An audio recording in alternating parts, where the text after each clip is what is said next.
Hi everyone, I'm Zoe B and welcome to Simple Life Strategies TV. Today I'm going to be speaking with Sue Langley, founder of the Langley Group, an international organization that is dedicated to helping individuals and companies improve through the application of positive psychology, neuroscience, and even emotional intelligence. So, if you have ever wondered, how can I increase my level of happiness and my productivity at work, then this episode is for you, because Sue is going to be sharing with us some really simple and easy techniques that will see your productivity levels rising in the workplace, but also you're going to be happier. So stay tuned. Hi everyone and welcome. Today I have with me Sue Langley. Welcome, Sue. So good to have you here with us today. Hi.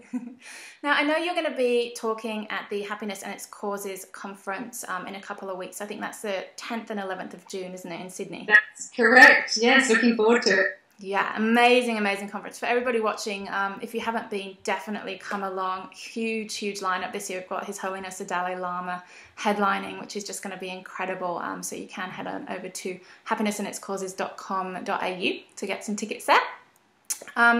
So Sue, with your talk at the conference, you're going to be talking about the relationship between happiness and productivity in the workplace and creativity as well, and how all of those things play off each other. Is that right?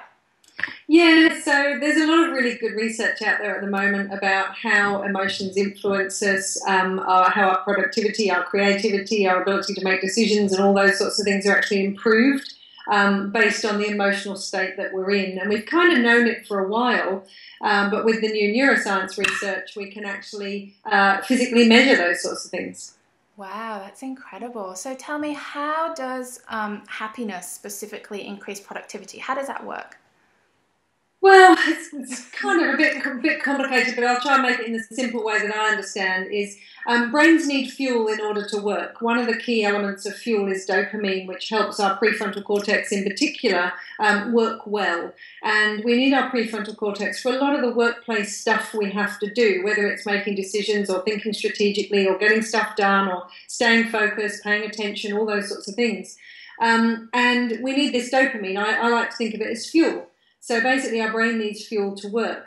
Now the interesting thing is negative emotions tend to drain some of that fuel that we need because it goes to other areas to protect us from a survival perspective, but positive emotions produce that fuel. So basically the simple terms I like to think of is positive emotions are like going and filling up your car, if you like, to give your brain the fuel that it needs in order to be more productive. And most people don't need me to tell them that when I've kind of explained it, because all of us know that when you're having a negative emotional response, for want of a better word, when you're stressed, when you're overwhelmed, you can't see clearly, you can't think clearly. It's harder to juggle things in your mind. Whereas positive emotions, not necessarily right high end, you know, when my example is, you know, just before I was about to go off to Italy for 6 weeks, you know, maybe I'm not the best as far as focusing on my work. But generally, when I'm in a positive space and I'm using my strengths and I'm engaged in what I do, my productivity will go through the roof. Amazing. That's incredible. I really like the way that you've broken it down there. Really nice, sort of simple way for us to understand. It's like fuel. Like happiness is like fuel. I love that. That's great. Well, that's what I think of it is. And the really good thing is, as human beings, we have the ability to produce that fuel whenever we like, if we know and have some skills around how to leverage those positive emotions better. Yeah, that's incredible. So, I mean, for example, I work with a lot of corporates and people in the professional space, and they're going to be watching this interview today. So say if you're in a really, you know, stressful role with lots of deadlines and you're feeling really pressured, like what sort of tips do you have around, you know, increasing your level of happiness when you're feeling kind of under the pump so that you can get that productivity?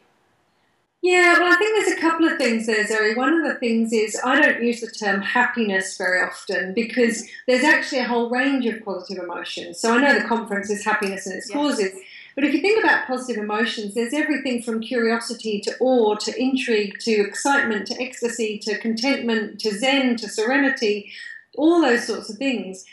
So for me, it's about how do I leverage that whole gamut of positive emotions.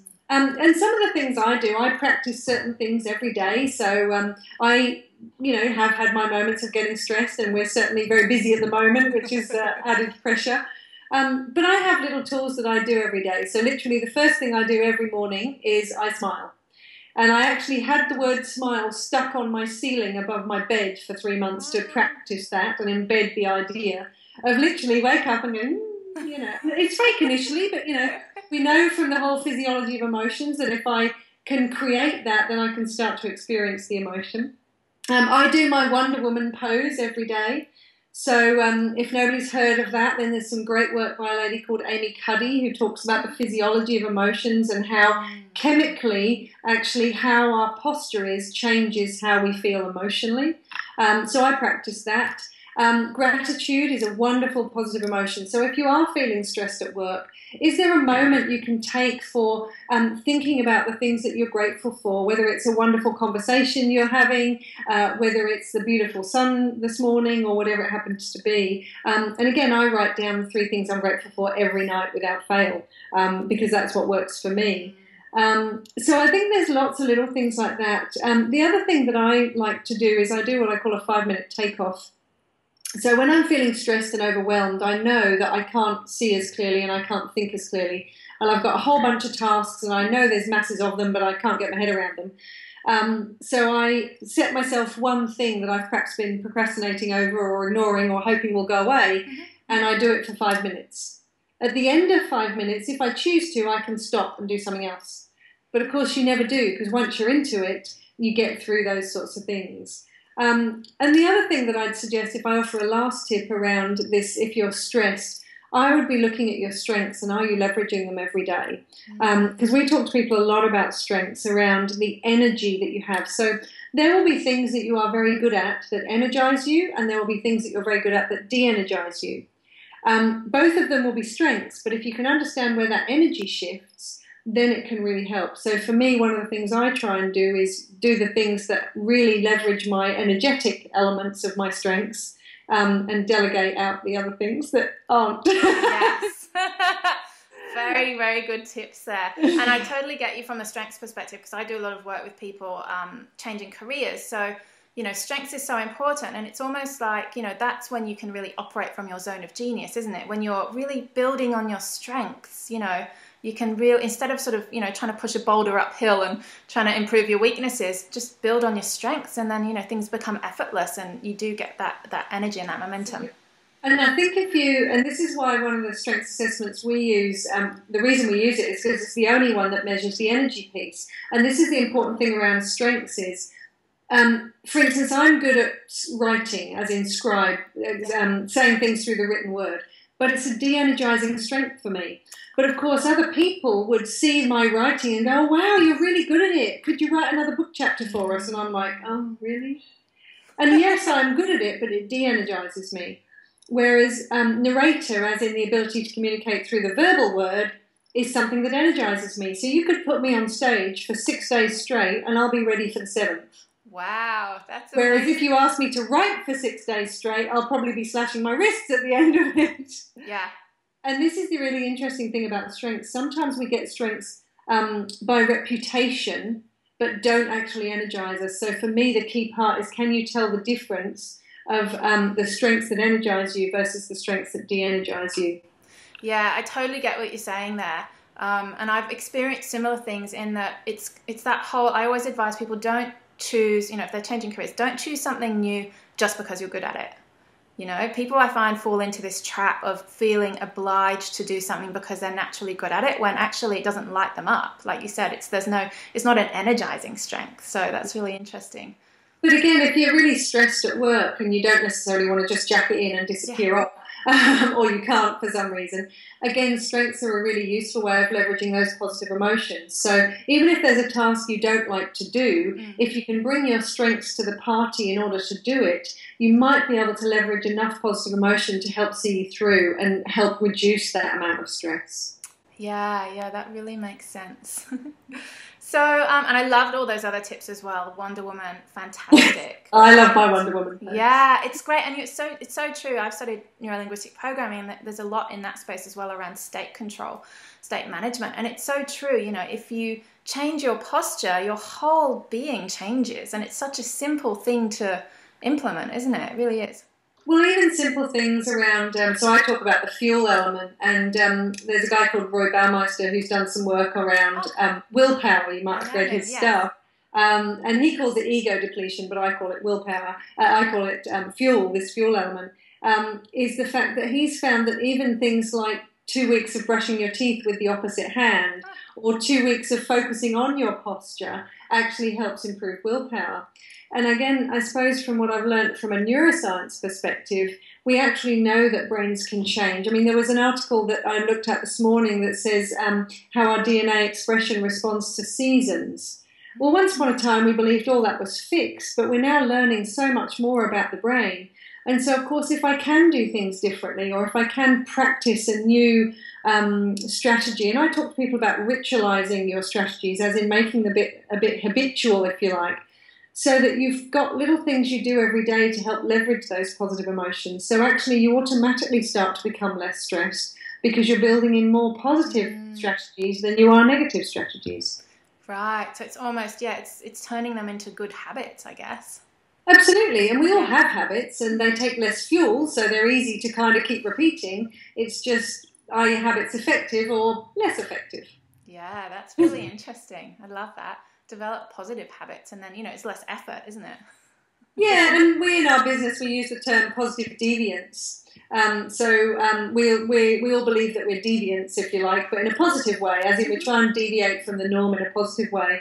And that's little things that you do every day. It's not one big thing that's going to change your life and fix everything and make it all better. But actually, the little things you do every day will be the things that change your life.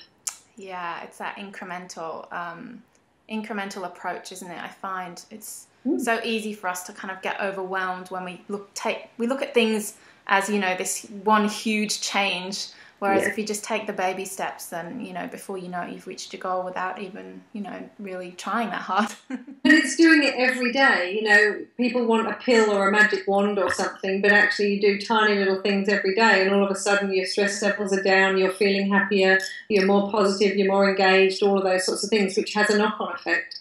And again, if people want to learn more, Barbara Fredrickson, she's speaking at the conference, and her broaden and build theory is fabulous around all of these elements of how positive emotions influence us from a social, intellectual, physical and psychological perspective.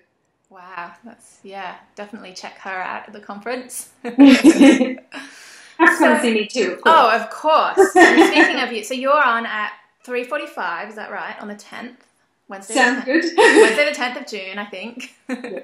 So that's going to be really awesome. Yeah, I'm definitely going to come and check that out. So because I know you're an expert in neuroscience, are there any, and I don't know, maybe some of the tips you've already described are based on neuroscientific principles, I'm not sure, but are there any other sort of neuroscience learnings that we can take to, improve our general levels of satisfaction in the workplace?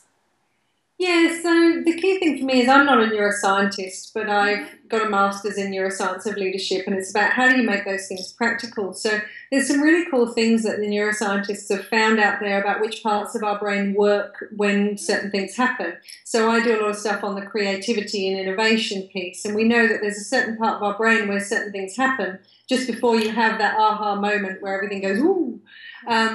And we know that, for instance, mindfulness and meditation practice is actually really useful to getting our brain into a state where we're perhaps more likely to go there. And yet, actually, we also need stimuli. So we're not going to have our most aha moment when we're in a mindfulness space, and yet that actually helps train the brain around developing our abilities in these positive emotional spaces as well.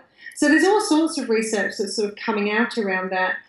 For me, the key one that I look at all the time is the fuel. So I imagine a fuel gauge on the side of my head, and I often ask myself, where am I at right now? Because if I'm running on fumes, I'm not going to be the most productive. My decision-making is not going to be as good. My creativity is going to be out the window. So what can I do to refuel that? And as I say, that's my analogy. Yeah. But if I look at what I've learned from neuroscience, I've realised how important that chemical balance is. And, I mean, I'm about to have my brain scanned, so I'm kind of excited about what's going on in there so they can find out if there's anything good happening. Wow, amazing. So you're actually having your brain scanned. Yeah, so I'm going for 3 days in the US to actually have a look and see what's going on inside and see which parts of my brain are optimally functioning and which ones are suboptimally functioning and all those sorts of things. So that's really exciting because I know they've done a lot of studies, haven't they, where they've scanned the brains of monks and they've looked at, how different areas of the brain light up from compassionate meditation exercises and that sort of thing. Yeah, so Mathieu Ricard is one of the ones who's been studied to the nth degree, poor chap, French Buddhist monk who's actually had all those, things stuck all over his head and spent time in fMRI scanners and things. And yeah, that's where we found out a lot about how mindfulness and compassion meditation in particular really helps. But again, there's a lot of really good stuff going on. There's a guy in China who actually studied the fact that after only 8 weeks of integrative mind-body mindfulness practice, people grew white matter in the prefrontal cortex. Well, basically that means your brain is going to be able to fire quicker and more effectively if you've got that growth there. And that's only after 8 weeks. So again, there's a lot of really cool stuff that's new in neuroscience terms. Again, a study I was reading this morning has found about how we might be able to ward off things like Alzheimer's even better through actually being able to grow certain connections in the brain between the neurons and so on. So it's pretty cool stuff.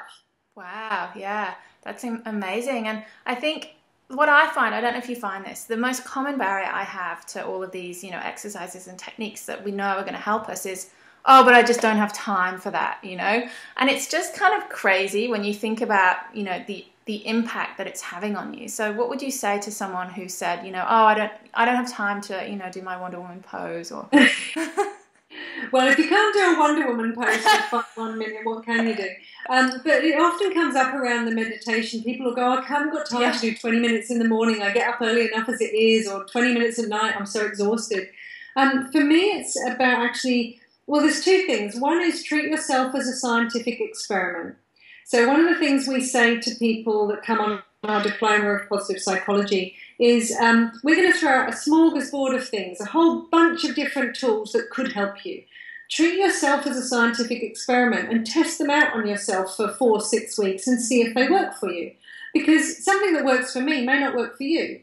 And so I think that's really important, is it's a new science, so let's just explore it with ourselves. Let's not try and fix everybody else, let's just explore it with ourselves. So I think that's one. But the other thing is sometimes to break down the rules that we have around things.